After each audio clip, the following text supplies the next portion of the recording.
Hello guys and welcome back to my YouTube channel.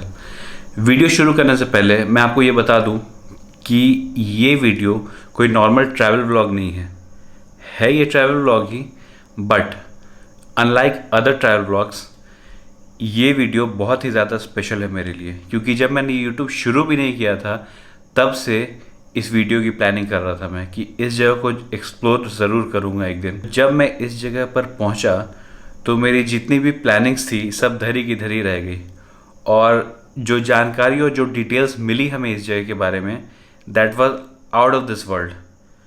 Facts है इस जगह के बारे में वो थोड़े ज़्यादा थे, और ये एक ऐसी जगह है जो कि इंडियन हिस्ट्री में बहुत ज़्यादा इम्पोर्टेंस रखती है, तो किसी भी फैक्ट्स को नज़रअंदाज नहीं किया जा सकता था। तो चूँकि कोई पॉइंट ना छूटे इसलिए ये वीडियो थोड़ा लंबा होगा, और इस वीडियो को मैंने 2 पार्ट में बनाया है ताकि इससे रिलेटेड कोई भी फैक्ट्स मिस आउट ना हो। वीडियो शायद आपको थोड़ा लंबा लगे, बट ये एक ऐसी जगह है जिसके कोई भी फैक्ट्स को इग्नोर नहीं किया जा सकता है। Without wasting any further time, चलिए इस वीडियो को शुरू करते हैं, और इस वीडियो को बहुत ध्यान से देखिएगा क्योंकि इस वीडियो को बनाने में बहुत मेहनत लगी है। Let's start the video.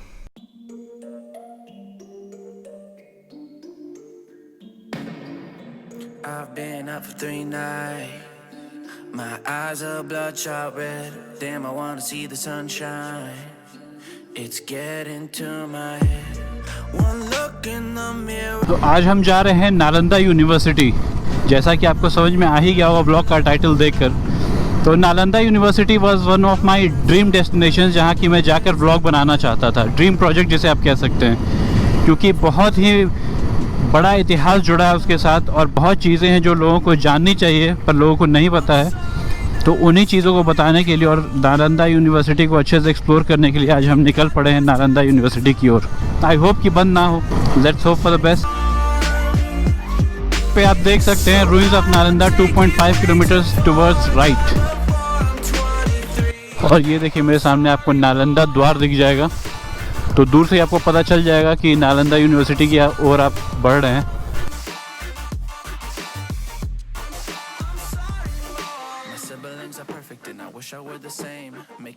और जैसा कि आप देख सकते हैं वहाँ पहुँचने से पहले हमें ये छोटा सा मार्केट टाइप का दिख रहा है, और ये है हमारी Nalanda university, ruins of Nalanda.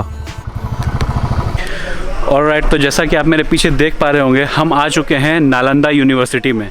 ये एक ऐसी जगह है जहाँ आना मेरा सपना था, और इस पर एक व्लॉग बनाना प्रॉपर मेरा ड्रीम था। ये ड्रीम प्रोजेक्ट इसको बोल सकते हैं, क्योंकि इससे जुड़ी बहुत सारी ऐसी बातें हैं जो अभी भी अनकही हैं और किताबों में इनका कोई जिक्र नहीं है। तो इन्हें बताना और दुनिया के सामने लाना हमारा ही काम है।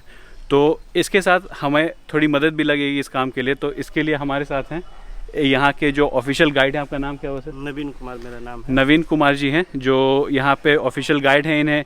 इन लोगों को यहाँ से ऑफिशियल आईडी कार्ड ASI यानी आर्कियोलॉजिकल सर्वे ऑफ इंडिया से आईडी कार्ड मिले हुए हैं, तो ये लोग ऑथराइज्ड गाइड हैं। आप लोग यहाँ आएँ तो इनकी मदद ज़रूर लें, क्योंकि ये इस जगह को बहुत अच्छे से जानते हैं। इसका हिस्ट्री और रियल फैक्ट्स जो हैं आप उतना नहीं जानते होंगे जितना ये लोग जानते होंगे, तो ये लोग आपको अच्छे से घुमाएंगे। और हमने भी इनसे बात की तो ये तैयार हुए हमें घुमाने के लिए। तो अभी हम आगे चलेंगे और देखें क्या कुछ है यहाँ पे। चलिए शुरू करते हैं। हाँ, तो मेरा नाम नवीन कुमार है, टूरिज्म डिपार्टमेंट के द्वारा एक ऑथराइज गाइड हूँ, और इस नालंदा की धरती पे सर आपका स्वागत। धन्यवाद, बहुत बहुत धन्यवाद। ये जो आप देखने के लिए आए हैं ये नालंदा विश्वविद्यालय का रूइंस है, और आज यह ओनली 10% में है। अच्छा, 90% आज भी मिट्टी के नीचे दबा हुआ है, जिसके ऊपर बहुत सारे गांव बस गए हैं। अच्छा, ये सिर्फ 10% इतना बड़ा यूनिवर्सिटी? 10% है। अच्छा, प्राचीन काल में यह विश्व का सबसे बड़ा यूनिवर्सिटी हुआ करता था, और इस विश्वविद्यालय का इतिहास 1600 साल पुराना है। 1600 साल। लेकिन आर्कियोलॉजिकल सर्वे ऑफ इंडिया के एविडेंस के आधार पर इस जगह का हिस्ट्री अभी तक जो अवेलेबल हुआ है वो भगवान बुद्ध और महावीर के समय से हुआ है। अच्छा, चूँकि यहाँ भगवान बुद्ध और महावीर आते थे, अपने शिष्यों के बीच में ज्ञान देते थे, इसलिए नालंदा को विभिन्न विद्वानों ने अपने अपने मत से विभिन्न प्रकार का डेफिनेशन दिए हैं। नालंदा संस्कृत भाषा है, और यह 2 शब्दों से बना है। अच्छा, और वह 2 शब्द है नालम और दा। अच्छा। नालम का अर्थ होता है कमल, जो ज्ञान का प्रतीक है, बुद्धि का प्रतीक है। भारत का राष्ट्रीय पुष्प कमल है, जो सभ्यता और संस्कृति का प्रतीक है। दा का अर्थ होता है देना, क्योंकि संस्कृत में दा धातु से शब्द बनता है ददाती। अच्छा। और ददाती का अर्थ होता है देना। अच्छा। तो ज्ञान देने की भूमि को नालंदा कहते हैं, बुद्धि देने की भूमि को नालंदा कहते हैं। और शायद इसीलिए इस पूरे यूनिवर्सिटी का नाम भी नालंदा के ऊपर रखा गया। जी। अच्छा। प्राचीन काल में 3 प्रसिद्ध विश्वविद्यालय थे। जैसे आज के समय में जानते हैं लोग वर्ल्ड फेमस यूनिवर्सिटी के रूप में कैम्ब्रिज का, ऑक्सफोर्ड का, हार्वर्ड का, है ना। प्राचीन काल में 3 वर्ल्ड फेमस था, जहां पूरे विश्व से विद्यार्थी लोग आकर के पढ़ाई का कार्य करते थे, जिसका नाम था तक्षशिला, नालंदा और विक्रमशिला। तक्षशिला पाकिस्तान के रावलपिंडी में है। अच्छा, तक्षशिला पाकिस्तान में चला गया है ना वर्तमान में। अच्छा। है ना। और वहाँ का विद्वान चरक, जीवक, चाणक्य, चंद्रगुप्त मौर्य, अशोका, पाणिनि और पतंजलि जैसे होते थे। अच्छा। भारत का सबसे पहला यूनिवर्सिटी नालंदा। अच्छा। और तीसरा विक्रमशिला। नहीं, अगर तक्षशिला और नालंदा को मिला दिया जाए तो सबसे पुरानी यूनिवर्सिटी कौन है इंडिया की? तक्षशिला। विश्व का सबसे पहला यूनिवर्सिटी तक्षशिला। लेकिन अब चूंकि वो इंडिया में नहीं है तो इसलिए अब नालंदा हो गया। नालंदा है। ओके। भारत का सबसे पहला यूनिवर्सिटी। तीसरा विक्रमशिला, जो भागलपुर में है। वर्तमान समय में 2 यूनिवर्सिटी इंडिया में है, 1 यूनिवर्सिटी पाकिस्तान में है। लेकिन आप इतिहास को देखेंगे तो तीनों यूनिवर्सिटी का वर्णन मगध में आता है। अच्छा। चूँकि उस समय ना इंडिया था, ना पाकिस्तान था, ना बांग्लादेश था, है ना। उस समय मगध एक विशाल साम्राज्य था, जिसका शासन गांधार तक था, जिसका वर्तमान में कांधार के नाम से जानते हैं। तो सोच सकते हैं मगध कितना बड़ा साम्राज्य रहा होगा। बहुत बड़ा। और ये भी कल्पना कर सकते हैं कि जहाँ पूरे विश्व से लोग विद्यार्थी पढ़ने के लिए आते थे मगध में, तो उस समय शिक्षा के मामले में कितना अग्रणी रहा होगा। और भारत को सोने की चिड़िया क्यों कहा जाता है, विश्व का गुरु क्यों कहा जाता है, ये सब देखने के बाद कल्पना ही कर सकते हैं। सही बात है, बिल्कुल बिल्कुल। हम लोग अंदाज़ा भी नहीं लगा सकते हैं, क्योंकि जब इसका 10% ही बाहर है तो कितना नॉलेज अंदर दबा होगा आज भी, उसका बस अंदाज़ा ही लगाया जा सकता है ना। चलिए आगे बढ़ते हैं। इस विश्वविद्यालय के सर्वप्रथम स्थापना मगध के राजा कुमारगुप्त के द्वारा 5 सेंचुरी एडी में किया गया था। 5th century AD. M.N.. Mishra के अनुसार 427 एडी।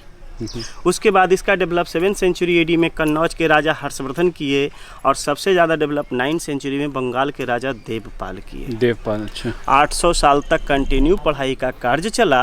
12वीं शताब्दी के लास्ट में तुर्क इन्वेडर बख्तियार खिलजी, जो मोहम्मद गोरी का गुलाम और कुतुबुद्दीन ऐबक का असिस्टेंट कमांडर था, यहाँ आक्रमण किया, इसको डिस्ट्रॉय किया और आग लगा दिया, जो आग मिनहाज हिस्टोरियन के अनुसार 6 महीने तक कंटिन्यू चलता रहा था। ऐसा सुना है कि यहाँ की किताबें 6 महीने तक जलती रही थी। मतलब कितनी किताबें होंगी इस जगह पे कि 6 महीने तक उसमें आग लगी हुई थी और 6 महीने तक वो जलती रही। ऐसा सुना है कि यहाँ के भिक्षुओं को भी उन्होंने मरवा दिया। बता रहे हैं। है ना। हाँ। उसके बाद यह विश्वविद्यालय स्लोली नेचुरल क्लाइमेट के कारण पूरे मिट्टी के नीचे दब गया। अच्छा। 700 साल मिट्टी के नीचे दबा रहा। इस विश्वविद्यालय के इतिहास की जानकारी ह्वेनसांग की डायरी में पाया गया। अच्छा। ह्वेनसांग हर्षवर्धन के समय काल में यहाँ के छात्र थे, बाद में टीचर हुए, एक डायरी लिखे थे और उस डायरी का नाम सीयूची था। सीयूची चाइनीज वर्ड है, इसका हिंदी में ट्रांसलेट होता है पश्चिमी देशों का यात्रा विवरण। अच्छा। बेसिकली ह्वेनसांग जो थे वो एक ट्रैवलर थे, लेकिन यहाँ का छात्र और टीचर हुए। हाँ, यहाँ वो भारतीय इतिहास जानने का मुख्य सोर्स विजिटर की डायरी ही है। अच्छा। चाहे वो मेगास्थनीज की हो, फाहियान का हो, ह्वेनसांग का हो या इत्सिंग का हो। यह विश्वविद्यालय 10 किलोमीटर लंबा और 5 किलोमीटर चौड़ा था। 10 किलोमीटर लंबा और 5 किलोमीटर चौड़ा। 50 किलोमीटर इसका क्षेत्रफल था। यहाँ पे 10,000 विद्यार्थी और 1500 टीचर थे। 10,000 विद्यार्थी और 1500 टीचर। 7 विद्यार्थी पे एक टीचर का रेशियो आता है, जो आज के रेशियो से काफ़ी डिफरेंट है। मुझे लगता है आज के टाइम में कोई भी ऐसी यूनिवर्सिटी नहीं होगी जहाँ स्टूडेंट और टीचर का ये रेशियो रहा होगा। 3 बड़ा लाइब्रेरी था, जिसका नाम था रत्नदधि, रत्नसागर और रत्नरंजक। और वो भी मल्टी स्टोरी था शायद। रत्न सागर लाइब्रेरी का वर्णन 9 फ्लोर के रूप में आता है। 9 फ्लोर्स। 9 फ्लोर, तो कल्पना कर सकते हैं कि पूरा वर्ल्ड में 3rd floor building, 4th floor building का वर्णन नहीं है और मगध के नालंदा में 9 फ्लोर का वर्णन मिलता है, तो यह क्षेत्र उस समय कितना डेवलप होगा। सही बात है। कई मिलियन किताबें था जो में भी 6 महीने तक कंटिन्यू चलता रहा था। उस समय कागज भी नहीं होते थे। अच्छा, किस चीज़ की आज किताबें? कागज का यूज करते हैं ना, प्राचीन काल में कागज भी नहीं होते थे। सभी किताबें भोजपत्र और ताम्रपत्र का यूज होता था। Palm leaf, copper plates. अच्छा, ताम्रपत्र कॉपर प्लेट को बोलते हैं ना, तो उस पर एनग्रेविंग किया रहता होगा ना? कार्विंग किया हुआ। हाँ, कार्विंग किया रहता है। ठीक है ना। हाँ हाँ। नालंदा विश्वविद्यालय में फ्री एजुकेशन होता था और इसका कॉर्पोरेट मगध के राजा करते थे। अच्छा। टोटल 200 विलेज का इनकम टैक्स कलेक्ट करके यहाँ दान दे देते थे, जिससे सारा फैसिलिटी फ्री था, लेकिन एडमिशन बहुत टफ था। शायद कुमार गुप्त थे वो राजा ना, जो सबसे ज़्यादा फंड करते थे, गुप्ता कुमार डायनेस्टी। गुप्त ने इसका एस्टैब्लिश किया। अच्छा। उसके बाद जो भी मगध के सम्राट हुए सारे इसको कॉर्पोरेट और डोनेट किए। अच्छा, 3 बार इसको, नहीं 2 बार शायद रिवाइव किया गया है इस यूनिवर्सिटी। गुप्ता डायनेस्टी में एस्टेब्लिश हुआ, हाँ। हर्षा डायनेस्टी में डेवलप हुआ, और सबसे ज़्यादा डेवलप पाल डायनेस्टी में हुआ, क्योंकि पाल डायनेस्टी को बौद्ध डायनेस्टी के नाम से जानते हैं। और नालंदा विश्वविद्यालय बौद्ध धर्म के महायान का सबसे बड़ा केंद्र था। नालंदा विश्वविद्यालय में एडमिशन सरल नहीं था। हाँ, इसके बारे में बहुत सुने। नालंदा विश्वविद्यालय के 4 मुख्य द्वार था, east, west, north and south. अच्छा। जहाँ पे द्वारपाल होते थे उनको द्वार पंडित कहा जाता था। अच्छा। वो इतने स्कॉलर होते थे कि जो भी विद्यार्थी यहाँ एडमिशन के लिए आते थे, द्वारपाल के साथ, द्वार पंडित के साथ डिस्कशंस होता था, वार्तालाप होते थे, प्रश्न पूछे जाते थे, और जो उनके प्रश्नों का रिप्लाई करता था उन्हीं के यहाँ एडमिशन होती थी। सही तो द्वार पर से लौट जाते थे। अच्छा, बाहर से लौट और जाते थे। बताया जाता है कि 100 में लगभग 20 स्टूडेंट्स पास होते थे, 80 स्टूडेंट द्वार पर से लौट जाते थे। और वेन सांग का भी वर्णन आता है कि फर्स्ट टाइम वो भी रिटर्न हुए थे, सेकंड टाइम में यहाँ सक्सेस हुए। अच्छा, जो कि इतने बड़े ट्रैवलर थे, इतने जानकार आदमी थे। तो सोच सकते हैं कि जिस विश्वविद्यालय का द्वारपाल ही इतना स्कॉलर वहाँ के हो, टीचर उस लोग। विश्वविद्यालय के टीचर कितने स्कॉलर होंगे। सही बात है। यहाँ जो विषय पढ़ाया जाता था वह विषय भी आप देख सकते हैं। तो theology, study of religion, grammar, logic, astronomy, metaphysics, medicine और फिलॉसफी, सारे विषय की पढ़ाई संस्कृत और पाली में होता था, जो मगध का लोकल लैंग्वेज था। उस समय यहाँ पढ़ाया जाता था। आज पाली और संस्कृत हाशिए पे चला गया है। वेन सांग की डायरी के आधार पर इस विश्वविद्यालय का सर्वप्रथम खोज अलेक्जेंडर कनिंघम के द्वारा 1861 ईस्वी में किया गया। उसी समय इंडियन आर्कोलॉजी की स्थापना की गई और उनको भारतीय पुरातत्व के पिता के नाम से भी जानते हैं। लेकिन इसका एक्सकवेशन जो स्टार्ट हुआ वो DB स्पूनर साहब के अध्यक्षता में, उनके निगरानी में 1915 से 1937 तक, और सेकेंड एक्सकवेशन 74 से 82 तक किया गया। ओनली 10% में ही किया गया। खुदाई हुआ तो 2 लाइन में मिला। एक लाइन में विद्यार्थी एवं टीचर को रहने और पढ़ने का, दूसरी लाइन में पूजा करने का। मेन गेट नहीं मिला, लाइब्रेरी नहीं मिली। यहाँ से जो एक्सकेवेशन में एंटीक्विटीज मिला है वो बुद्धिज्म और ब्राह्मण से रिलेटेड मिला है। ब्राह्मणिकल डाइटीज से जो मिला है, क्योंकि उस समय सनातन धर्म नहीं था, ब्राह्मण धर्म था, तो ब्राह्मणिकल डाइटीज में जो मिला है वो विष्णु, शिवा, पार्वती, महिषासुरमर्दनी, गणेशा, सूर्या, etc. ये सारे नालंदा के म्यूजियम में रखे हुए हैं, जो म्यूजियम अबाउट 100 ईयर्स ओल्ड है।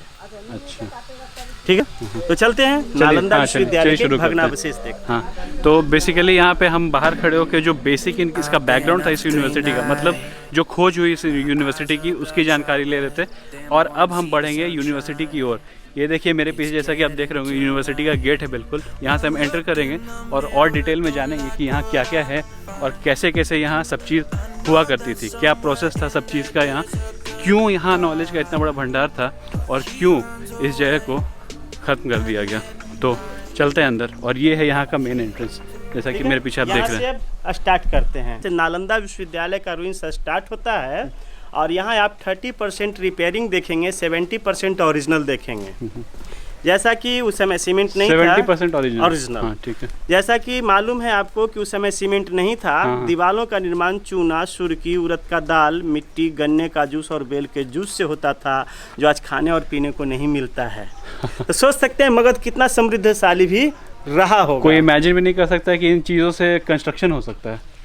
Just to imagine. तो ये साइड की दीवार आप देख रहे हैं, ये रिपेयरिंग किया हुआ पार्ट है। अच्छा, कौन सा पार्ट? ये जो देख रहे हैं, 2 ईंटों के बीच में जो सीमेंट देख रहे हैं, हाँ। गैपिंग देख रहे हैं, ये रिपेयरिंग किया हुआ है।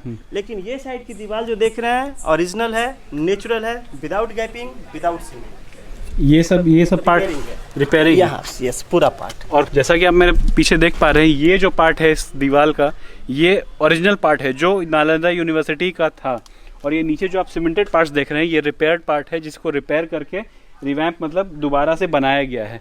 जैसा कि नवीन जी ने हमें बताया कि किन किन चीज़ों से इस जगह का कंस्ट्रक्शन हुआ था, उड़द की दाल, गन्ने का जूस, मतलब आप इमेजिन भी नहीं कर सकते हैं।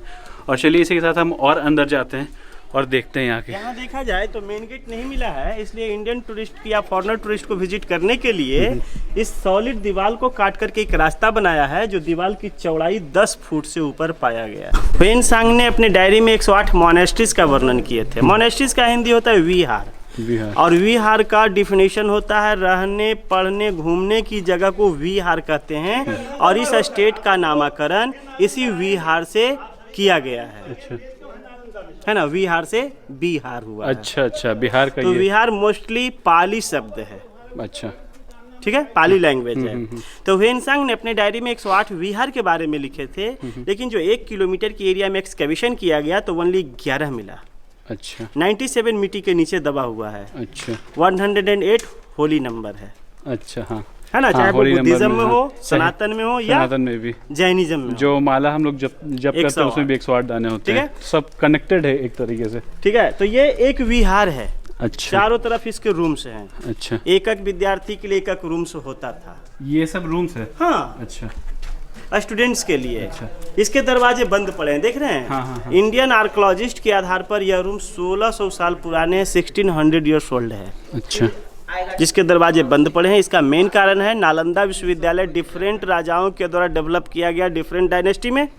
तो जब दूसरे राजा का शासन आता था, छत नेचुरल क्लाइमेट के कारण डैमेज हो जाता था, तो रिपेयरिंग सिस्टम नहीं था। अच्छा। दूसरे राजा रूप को ब्रोकन कर प्रीवियस लेवल को फिलअप करके दरवाजा बंद कर देते थे। ये दीवार का थिकनेस है। इसको फर्दर फाउंडेशन मान के इसके ऊपर नया कंस्ट्रक्शंस का कार्य कर देते थे, है ना। आप देख सकते हैं ये जो है इस दीवार की चौड़ाई है। मुझे लगता है शायद ही आज के टाइम में कोई भी ऐसा कंस्ट्रक्शन होता होगा जिसकी दीवार की चौड़ाई इतनी होती होगी। और ये बीच में ये सब पत्थर है ना? नहीं, ईंटों हैं। अच्छा, ईंट है, सारे ईंट है। और ये सब पुराना ही कंस्ट्रक्शन है? हाँ, नहीं, ये नया है ना, ऊपर का पार्ट मेंटेन किया हुआ है। अच्छा, सीमेंट है ना। अच्छा, ठीक है। ठीक है, हाँ, देखिए ईंटों की साइज यहाँ जूम करके आप ले सकते हैं। ये एक ईंट है। अच्छा, देख रहे हैं? ऐसा नहीं, मैं आपको एक ईंट दिखा रहा हूँ, पूरे दीवार में आप कहीं भी देख सकते हैं। यहाँ देखिए एक ईंट है। अच्छा, है ना, ये देखिए एक ईंट है। 15 से 18 इंच लंबा है, 10 से 12 इंच चौड़ा है, 2 से 3 इंच मोटा है। कार्बन डेटिंग के आधार पर यह ईंट 1600 साल पुराने हैं, जिसको लखोरी ईंट के नाम से जानते हैं। लखोरी ईंट। तो जैसा कि आपने देखा, पहले की ईंटों का साइज़ थोड़ा बड़ा होता था, और लगभग 1600 साल पुरानी ईंटें अभी भी यहाँ सुरक्षित पाई जा रही हैं हमारे सामने। और ये है इसका दूसरा एंट्रेंस, जहाँ से हम अभी अंदर जा रहे हैं। और पहला एंट्रेंस जैसा कि मैंने आपको दिखाया इधर था, यहाँ से हम अभी अंदर आए, और यहाँ से हम यूनिवर्सिटी के दूसरे पार्ट में जाएंगे। लोग देख सकते हैं ब्रिक्स की क्वालिटी। हाँ, है ना, कहा जाता है ओल्ड इज गोल्ड। हाँ, सही बात अब है। क्यों कहा जाता है ओल्ड इज गोल्ड? तो इसका अच्छा एग्जाम्पल नालंदा में देखने को मिलता है। इसकी ब्रिक्स की क्वालिटी के रूप में आप देख सकते हैं। ये ब्लैक ब्रिक्स देख रहे हैं, ये अबाउट 60 ईयर्स ओल्ड है। अच्छा, है ना। ये रेड ब्रिक देख रहे हैं, ये 1600 ईयर्स ओल्ड है। 1600, है ना। 60 ईयर्स ओल्ड ब्रिक्स रेन के कारण इफेक्टेड हो गया है, इसमें फंगस आ गया है, लेकिन ओल्ड ब्रिक विदाउट इफेक्टेड है। तो just you compare bricks quality and think old is gold. बस इसी से आप उस समय की इंजीनियरिंग का अंदाज़ा लगा सकते हैं कि अभी के सिविल इंजीनियर्स जो हैं, उनके ब्रिक्स आप देख सकते हैं कैसे डैमेज हो चुके हैं। मतलब इन पे फंगस जम गया है बारिश के कारण। और ये देखिए, ये 1600 साल पुराने ईंट हैं जिनको कुछ भी नहीं हुआ, जैसा कि हमारे गाइड साहब ने हमें बताया। और यही कहते हैं हमारी इंजीनियरिंग, जो इंडिया की इंजीनियरिंग थी, ऐसे ही इंडिया इतना एडवांस नहीं था। I've been up for 3 nights. और अभी हम एंटर कर रहे हैं इस यूनिवर्सिटी के मेन एरिया में, और मैं कैमरा घुमा के आपको सिनेमैटिक शॉट दिखाऊंगा इस पूरे यूनिवर्सिटी का मेन पार्ट, जो कि आपने गूगल इमेजेस और वीडियोस में देखा होगा। Let's start. I know that somewhere in there there's a good guy, but he runs away at midnight. I'm sorry that I stole your car.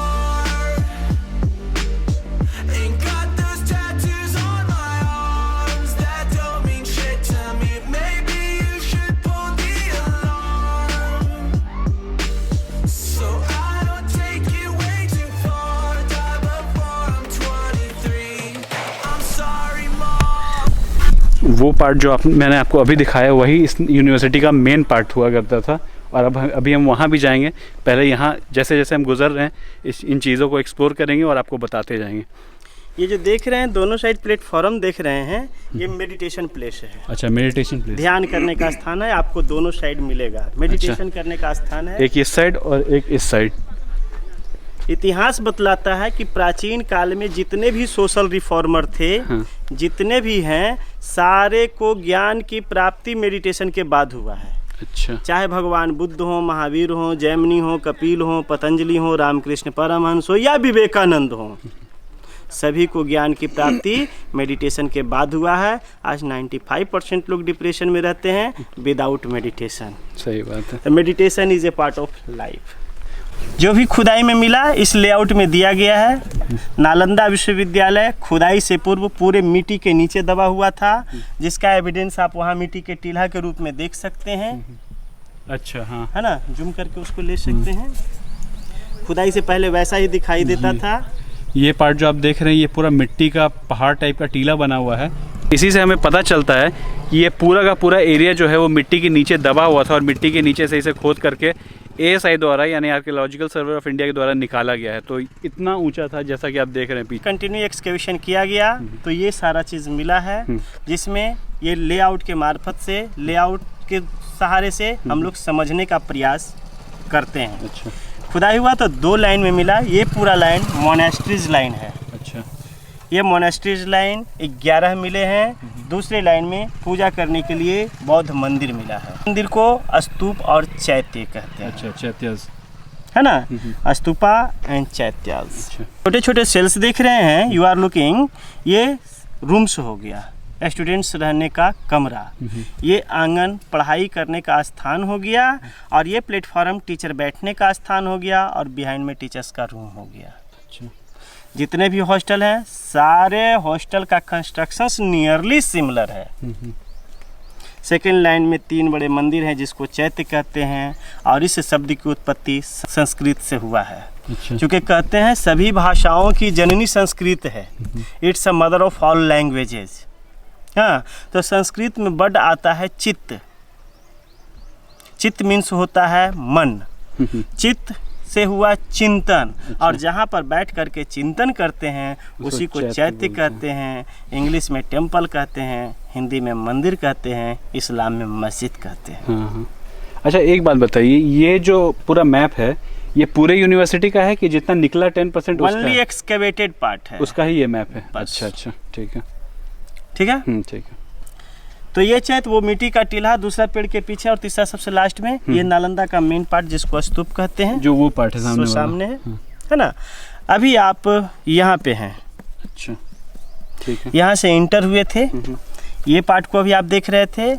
यहाँ पे ईटो की साइज, क्वालिटी, मेडिटेशन प्लेस यहाँ है। चलते हैं इस हॉस्टल को भी देखते हैं, जो हॉस्टल सुमात्रा के राजा के द्वारा बनाया गया था। अच्छा। जो जावा सुमात्रा अभी इंडोनेशिया में है ना। तो यहाँ प्रमाणित ये भी होता है कि यहाँ डिफरेंट कंट्री के राजाओं का भी कंट्रीब्यूशन था। सही बात है ना। जहाँ पे जले हुए दीवार दिखाएंगे, जो मैं बताया कि 6 महीने तक भीषण आग लगी रही थी, उसका एविडेंस दिखाएंगे। चारों तरफ एयर कंडीशन रूम दिखाएंगे, पढ़ाई करने का स्थान, टीचर बैठने का स्थान, drainage system, store room, well और इंडियन टेक्नोलॉजी आपको दिखाएंगे कि उस समय इंडियन टेक्नोलॉजी कितना डेवलप रहा था। उसके बाद ये पार्ट को देखेंगे, उसके बाद कंस्ट्रक्शंस नियरली सिमिलर है। अच्छा, ठीक। इसलिए मैं आपको सजेस्ट कर रहा था कि यहाँ बहुत सारी चीज़ें आप खुद से एक्सप्लोर नहीं कर पाओगे, तो अच्छा है कि यहाँ जो रजिस्टर ट्रस्टेड गाइड्स होते हैं वो आपको खुद ही अप्रोच कर लेंगे, पर आप वो ले लोगे तो एटलीस्ट आपको एक बेटर व्यू मिलेगा इस जगह का और ज़्यादा जानकारी भी आप दे पाओगे। I'm sorry that I stole your car. Ain't got those tattoos on my arms. और शर्म लगता है कि एक समय प्राचीन काल में मेरा कल्चर और सिविलाइजेशन कितना डेवलप था और आज किस हालत में हम लोग पड़े हुए हैं। और सोच सकते हैं कि नालंदा विश्वविद्यालय में कितना हाई टेम्परेचर रहा होगा, जो ब्रिक्स मेल्ट पड़े हैं एज ए लाइक कैंडल। और कल्पना कीजिए कि प्राचीन काल में यह विश्व का गुरु रहा था, आज नालंदा होता तो यह फिर से विश्व का गुरु बना हुआ रहता। Making bad decisions, it should be my middle name. I love playing with fire.